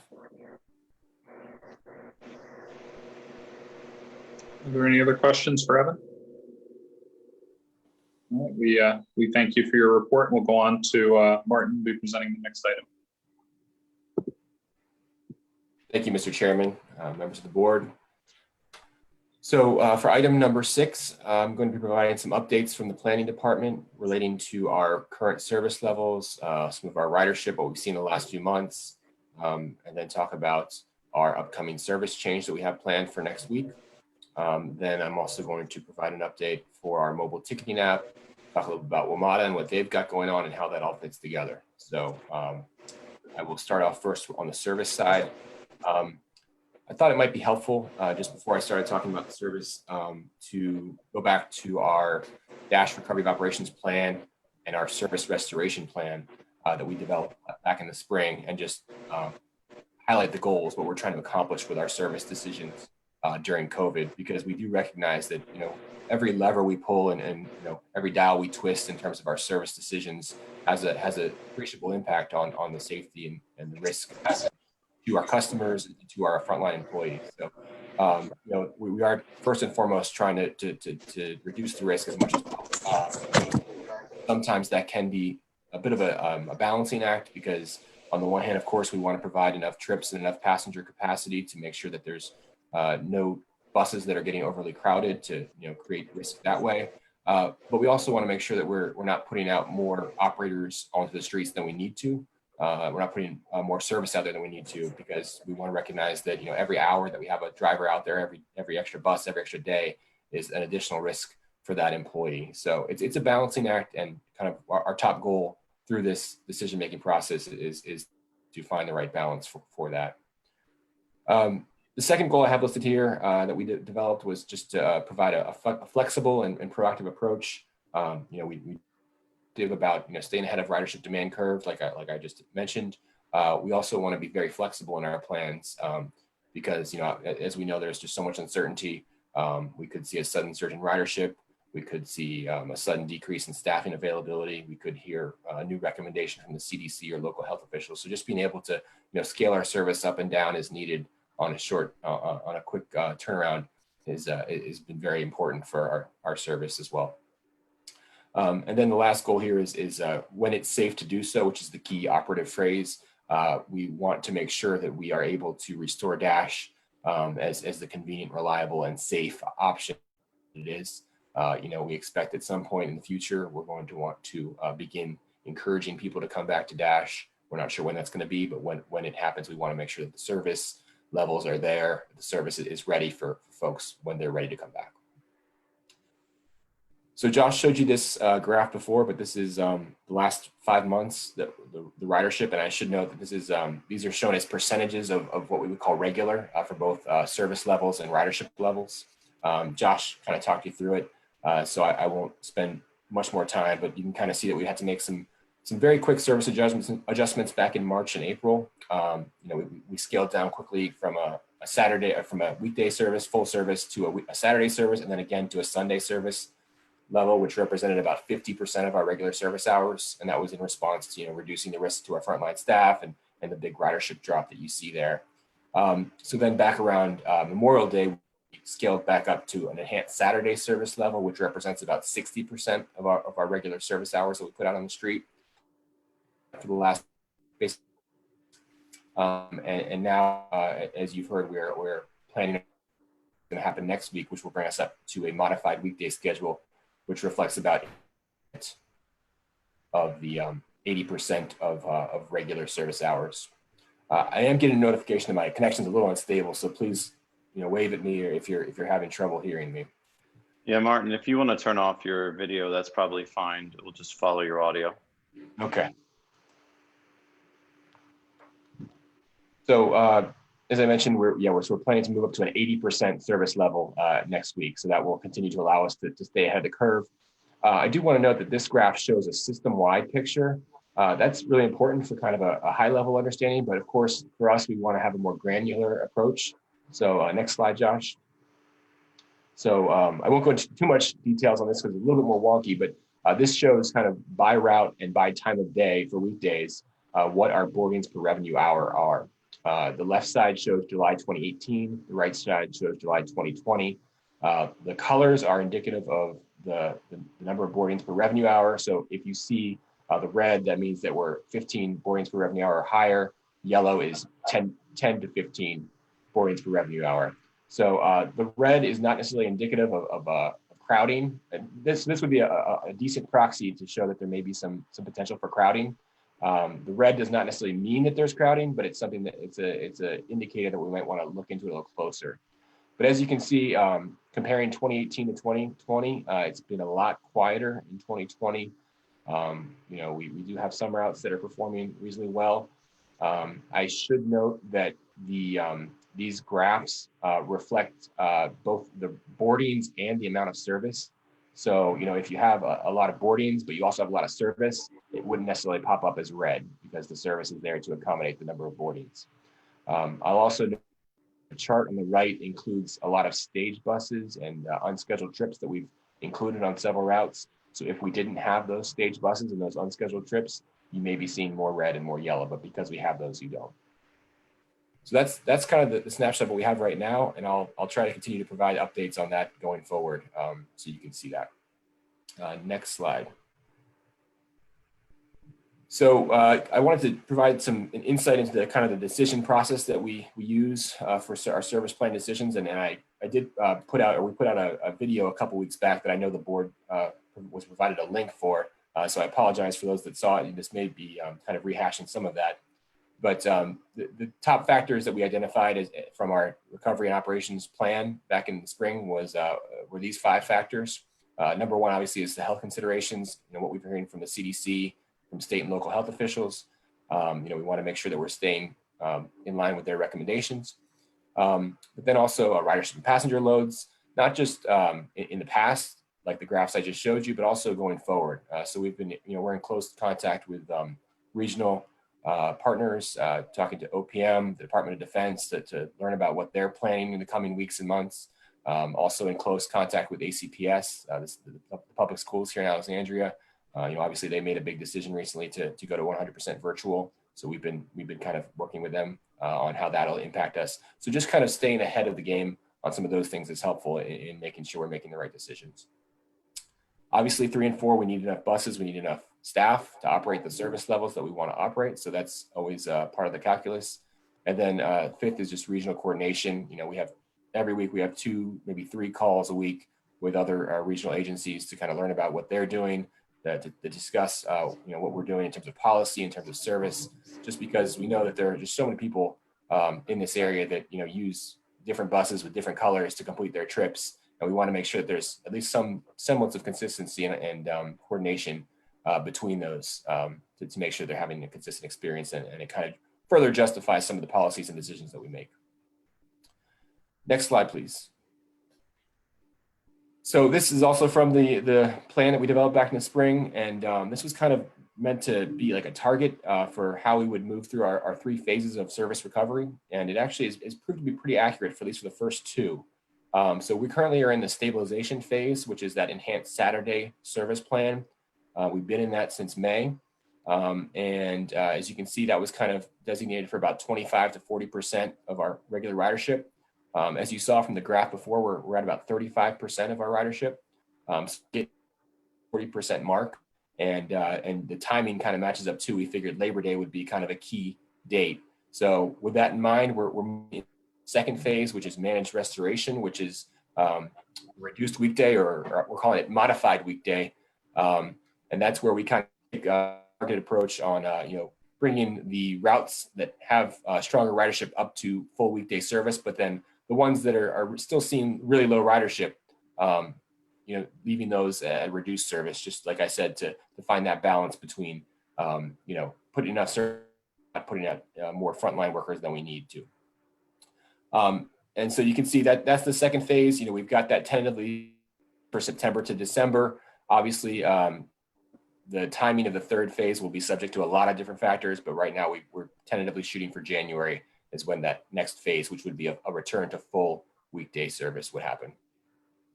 Next slide. So here's the modified weekday plan that we've been talking about. It takes effect on Tuesday the 15th, next week.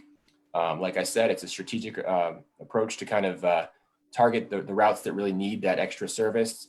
So most of our routes are actually going back to full weekday service. There are a few routes listed there. They're usually more commuter-oriented routes that are staying with reduced service due to low ridership. Some of those routes are still operating at well below 10% of their regular ridership numbers. And that's obviously due to the increase in teleworking and on those. We're not planning to return the King Street Trolley back into service until further notice. So that'll continue for a few more months, most likely. But then we'll also continue to use the approach with stage buses and extra unscheduled trips that we can kind of move around as needed based on changing demand. So that gives us that flexibility that we're after. And we think that this is the best approach. We had originally, as you recall, had looked at doing a full weekday plan back in August. I think we kind of were reading the tea leaves with the COVID projections and decided that we may want to change that. And then we heard the ACPS was planning to do their 100% virtual. And so we kind of came to the decision that we could pull back a little bit on these routes that don't necessarily need the extra service to kind of find that balance while also maintaining consistency with our regional partners. As Hillary mentioned, WMATA is up to 90% on rail, but 75% on bus. And then Arlington is in a similar boat. They're doing a kind of a reduced weekday right now. So we're kind of in line with those partners with this change, which brings us up to about 80% of our regular service. So I'll pause there. That's what I had as far as the service update. Happy to take any questions or feedback.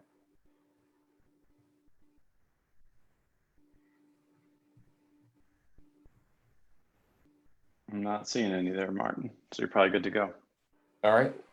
We'll move forward to item 6B, which is an update on our mobile ticketing program. So for those that have not been around for long, Dash back in last spring, June 2019, launched its Dash Bus mobile ticketing app. This was a pilot program funded by a state grant. It actually made us the first bus agency in the region to offer a mobile ticketing product that customers could use to board the bus. So we launched it last summer, and it was very helpful as an added measure of convenience for those that were impacted by the shutdown, and has continued to be a really convenient tool that our customers have used over the last, before fares were suspended, over the last year and a half. So just a very quick overview. It's a very simple, user-friendly interface. It's very easy to use. You can basically download it onto your iPhone, your Android. You set up an account in a matter of seconds. You just need to set up a payment method, and then you're pretty much good to go. You can purchase a 4-hour pass for a single trip or a couple trips in quick succession, or you can purchase a 31-day flex pass, which gives you unlimited rides for a whole month. And there are a couple other options for it as well, but that's kind of the basic idea. So you purchase your pass, and then you activate it when you're ready to ride. And then when the bus comes, you just show your screen to the driver and you're able to board. So it's very simple. It takes out the need to remember a Smart Trip card. It takes out the need to make sure you have funds available. You don't have to have cash on you. You can just have your phone and you'll be able to board a bus. So very convenient. It also does some other things for us. It provides some flexibility for us to provide custom fare products. We can do special discount passes, which is something that we took advantage in the first year. We offered a $1 discount for all app users to ride the Dash Bus, which was really successful. It also allows us to do fare share, which is a tool that Movell, which is the vendor of the app, offers, where you can send or receive transit passes via the app, which is really helpful for partnerships with organizations like local schools. So, if we have an agreement with some local schools, where they get to ride Dash for free, we're able to, as long as we have email addresses for all the students that are eligible, we can send them passes that they can use through the app. So it makes it very easy to do those sort of, and perhaps others in the future, such as with social services or low income programs. Let me hit those last two bullets before I go on. Thanks. 2 very quick notes. I mentioned visual validation. You have to show it to the operator, which does make it a little slower, a little less efficient. So that's something that we're aware of. and would like to change in the long term. And then also it's just valid on Dash buses. So and I should say this at the outset, but this this update is the report that was included as a link in the email for this packet.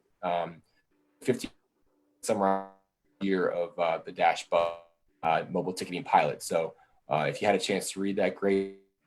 Happy to take questions at the end. So this shows the usage of the mobile app over the last year, or actually I guess since the start back in June. This is the monthly boardings that were used. They used the app to board. We had about over 35,000 total boardings during this period. We're using the app. You can see that during the platform improvement project last summer, when we introduced the app, it started to grow, and then we did really well back in the fall and into December. And then after December 31st, we ended our dollar discount program for the app, but you can see that we still maintained a high number of boardings in January and February. So that was really promising. And then obviously in March, we had, it fell off due to the pandemic. And we've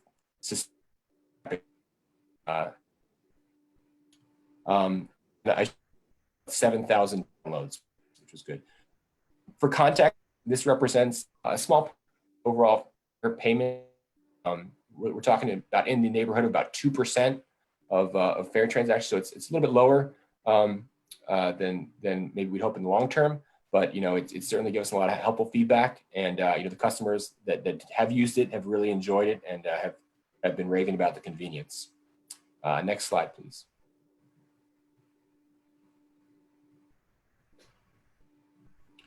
So speaking of the customer feedback we received, there's a lot more information about this in the report, but just at a very high level, the survey was conducted in the spring. The customers found that it was more convenient than their previous payment methods that they used, including Smart Trip Card. They liked the very simple interface and the new features. We had a customer satisfaction rating of 91%, and I think about 65% of those were extremely satisfied. So the ones who used it really, really liked it and found it convenient. The feedback we got was that they would like more agencies to be part of the app, which we totally agree with. And they also mentioned maybe a loyalty program would be a great idea.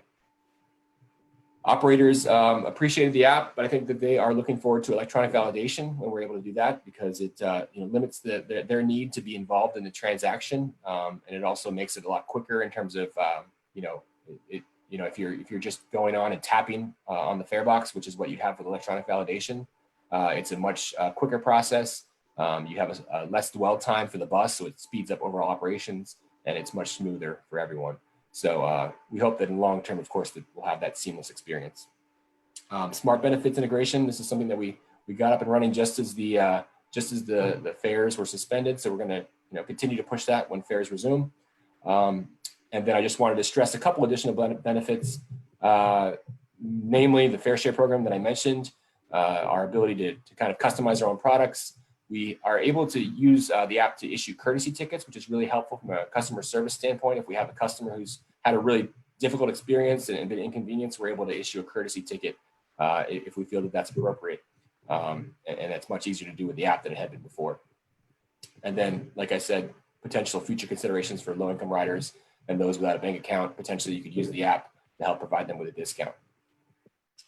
Next slide, please. So did I skip a slide there? No, that covers it, sorry, okay. So I'll pause there. The Smart Trip app next, and how that relates to us, but any questions specifically on the Dash Bus app and how it went in the first year plus?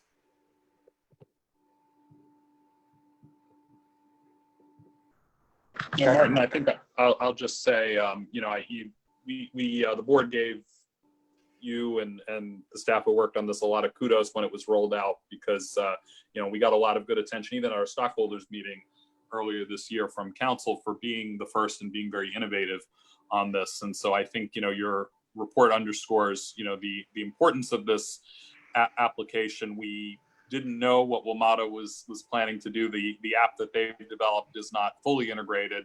It's just Apple at this point. So I think it makes a lot of sense for us to continue to right now we're not charging fares, but to continue, at least for the time being, to continue to promote this product when we do get back to going with fares. But we then can be adaptable as other things change, and that we have the ability to then piggyback on a regional solution that can cover everybody. But I think this is we shouldn't underscore the significance of having developed this app. So thank you, Mr. Chairman. I definitely appreciate the sentiment, and I agree. I want to underscore that we are all in on a regional platform. We want to make sure that it's something that can be used on multiple agencies, and we want to make sure that it's it's tap and go. You can just use your phone and just tap it on the fare box. I totally agree that the Smart Trip app is a good solution, and I could talk about it in a second. So we're very excited to talk about that. I do want to, and I guess I was going to talk about this afterwards, but I think we certainly are excited about the Smart Trip app, but I think there are certain things with the Dash Bus app that it allows us to do that the Smart Trip app will not allow us to do at present. Some of those are the customizations of partnerships and some of the other items that I mentioned. So we're very excited about the Smart Trip app, and I think that'll be great for customers. But I think there are some benefits from the Dash Bus app as well that we'll have to come in months. Martin, you have a question from Ian. Yes. Sorry if I missed this, but what was your significant ridership improvement since the app was implemented? It's hard to directly correlate to the app. We did see, like I said, we've got 35,000 boardings through the app. I think the majority of those were probably already riding Dash, and that they just used a different fare payment method. So I don't think we can necessarily tie a specific number to the app. And it's been kind of a tumultuous last 12 months as well. So right. There's been a lot of fluctuation with the ridership. So it's difficult. I mean, I think just based on the customer survey, I think it's been well received, and I'm confident that if we, as we continue to roll out additional mobile options, that we will see additional ridership as a result. But I don't have a specific number for the group, unfortunately. Thank you.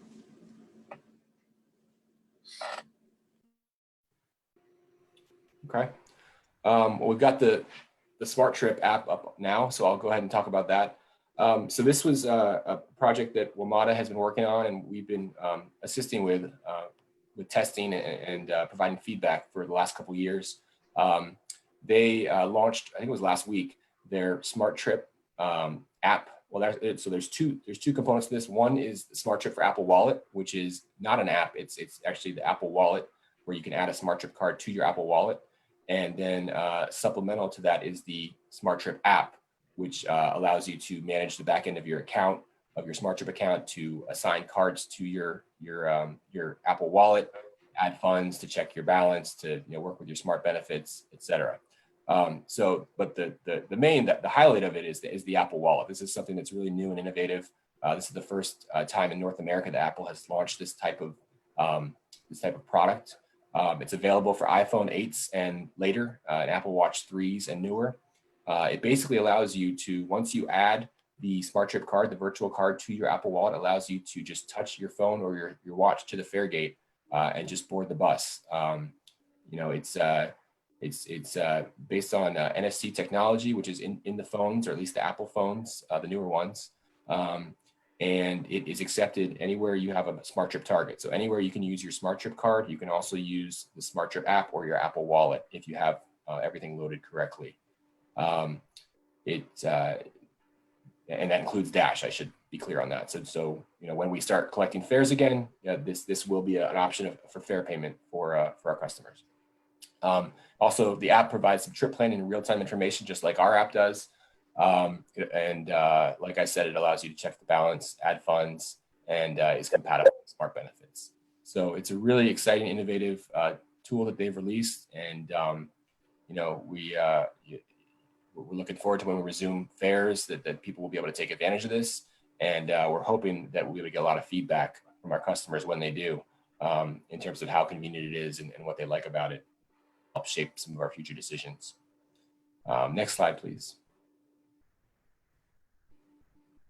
and this is my last slide.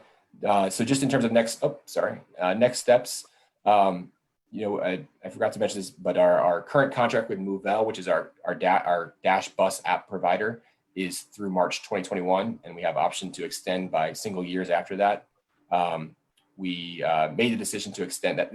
This is the second year that we've had the app. We did extend it once already, and the thinking with that decision was that we would get some additional time to evaluate the app. We would be able to look at the WMATA app to see, Smart Trip app and see if that would meet the needs of our customers and our needs operationally. And then, of course, there's other agencies as well that are in this field as well. VRE Mobile has been around for a number of years, and they are actually just in the process of changing to a new platform.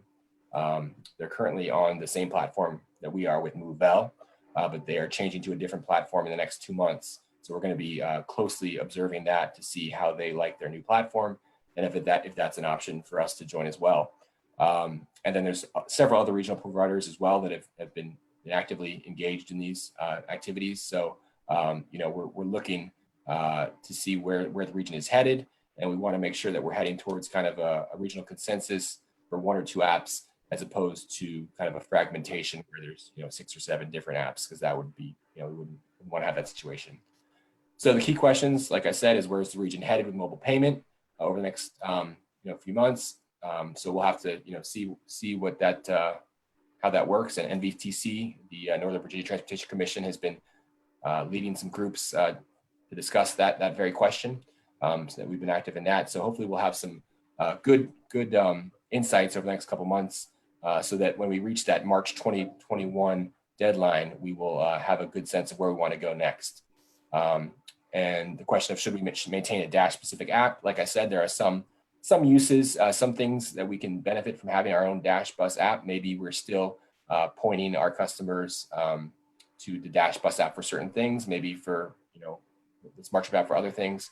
But do we want to maintain a Dash specific app, and is there value in that? So that'll be a key question. And then finally, the touch-free fare payment is very, very important, and it's become more important than ever. So how can we accelerate electronic validation and perhaps rear door boarding as well? If you have a target on the back door, you can have people board on the back door potentially, but we're still a year away from being able to do that. That's all I've got. So any questions, I'm welcome to. Hey, Larry here. I've got a quick question for you. Just regarding loading the Smart Trip on Apple Wallet, will you be able to do that from home? Put more funds on there, or will you still need to go to one of the kiosks at a station? So there's no need to go to the kiosk once you have the app. Once you have the app, you can just use your phone. You can add it through Apple Wallet or through the app. And as long as you have a payment method, you're good to go. That's great news. So no more leaving the station with a pocket full of Susan B. Anthony giant coin dollars. Exactly. And one of the other benefits they tout is that, previously you had to have your Smart Trip loaded several days before the trip. So if you realized you need to make a trip and you wanted to add Smart Trip value that a couple hours before or a couple minutes before, you were too late because it would take a couple of days for the buses to be updated and to recognize your account had money. But now with this app, that's no longer a problem. You can actually add the funds as the bus is approaching you. Once you see the bus, you can add funds and you'll be able to board the bus. Big improvement there. Outstanding.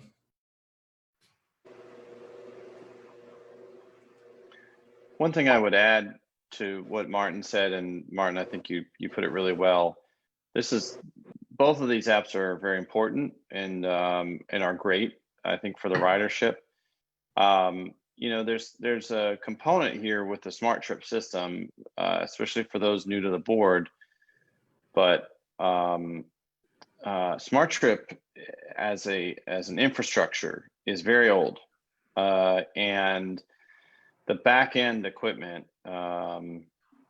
Just looking at Jeff here on my screen, probably is very familiar as well with this, and Ian probably as well. But the back end equipment that supports this system is well beyond its life, right? And so this is exciting, and this is something that they've managed to make work using the Smart Trip infrastructure that exists. What it doesn't address is the onboard technology, the validation technology on the vehicle. We're hopeful that that will be something that will come next. It's been on and off as far as a project. I know that there has been some improvements and some new technology set up to make it possible to retrofit fare boxes. But for those new to the board, we've been in situations where we don't have enough fare boxes and we cannot get parts for them. And quite frankly, if there's plenty of technology out there today that we could buy tomorrow to make it possible to accept tap and go payments at the front and back of Dash buses right out the box. But we can't do that because we're a part of the Smart Trip infrastructure, and we need to be. I mean, that's what our riders expect. But it severely limits our ability to be innovative in the fare collection arena by being tied to the system that is well beyond its age. So more to come there as far as how we as a region tackle that problem. This is a huge step forward. And I'm always the optimist, and you'll rarely hear me be the pessimist. But when it comes to this, I remain alert to the fact that we've still got great barriers ahead of us as far as how to modernize our fare collection technologies. And of course, who knows what changes as a result of COVID. I mean, across the country, we're starting to see questions pop up. Certainly in my mind, you know, what's the future of fare collection? What does it look like in the future, and how do we move forward? So more to come, but this is a great development, of course.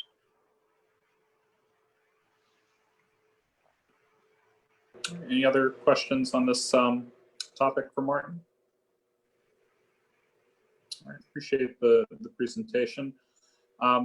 So we have on the slide information about our next board meeting, which is going to be on Wednesday, October 14th at 5:30 p.m. And there's a note on the agenda consistent with the city guidance about public meetings, as well as Dash's reopening plan, that our plan now is to have the possibility for those who want to attend in person at the Dash board/training room at the facility, where there would be space to spread out, and then to have those who want to be virtual. I think City Council, when they were operating in this format, were doing about half in the room and half participating virtually. We'll provide more information as we get closer. Obviously, things can change depending on what happens regionally. A lot can happen in a week and certainly a month, but that's our plan now, and that's how we would have board meetings in November and December as well.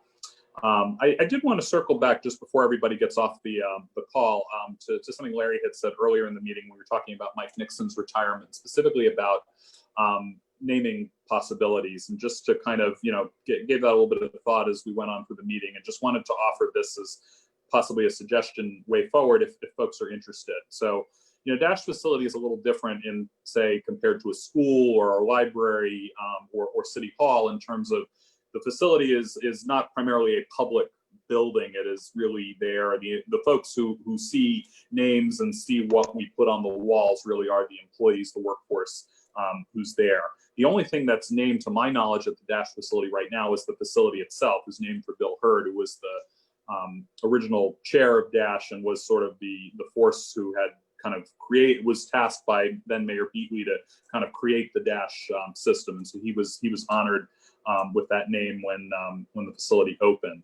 But I think if there is an interest in looking at spaces within the building and that can be named, and sort of then working with the staff to identify what are those spaces and what might be some criteria that we would use for recommending and bringing forward names. And I would also suggest involving our workforce in those selections as well, since again, this building and what it, when we honor people or symbols primarily for them, if there's an interest in creating a board committee, I think that we could do that, and with staff support, and start to think about what are not just even spaces that we want to name, but what are maybe displays or things that we want to honor. at the facility. A lot of the kind of displays that are there, we have a lot of plaques that honor employees who have won awards and competed in statewide rodeos, but then we have a lot of photo montages that I think were done earlier in Dash's history that sort of are collages of sort of, ribbon cuttings and things like that. But, maybe there's some opportunities there, but I think that we need to kind of put together a process to go forward. So if anyone has any comments on that now, certainly we'll take that. But I think let's, if folks are interested in that, to please, talk with me offline, and let's get involved with Josh and figure out what a potential way forward would be. But I think it's a good suggestion, but I think we have to be very thoughtful about, who we honor, and then also to understand the city's process in terms of naming spaces as well. So anybody have any thoughts on that? Well, think about it over the course of the month, and we can have some space on the agenda to revisit that. But again, if there's interest in it, it needs to be kind of, board members need to come forward and identify that, yeah, this is something I want to work on, and that, we should go forward with it. And I'm sure, I see Josh writing, so I think staff will probably give some thought to this as well, and what we can do going forward. Is there any other business to come before the board tonight? If not, can I entertain a motion to adjourn the meeting? So moved. Moved by Linda. Second. Who is this? Second, Ian. All in favor? Aye. Aye. All right. Thank you so much, everybody. We'll see you soon. Bye. Thank you. Yeah. Aye.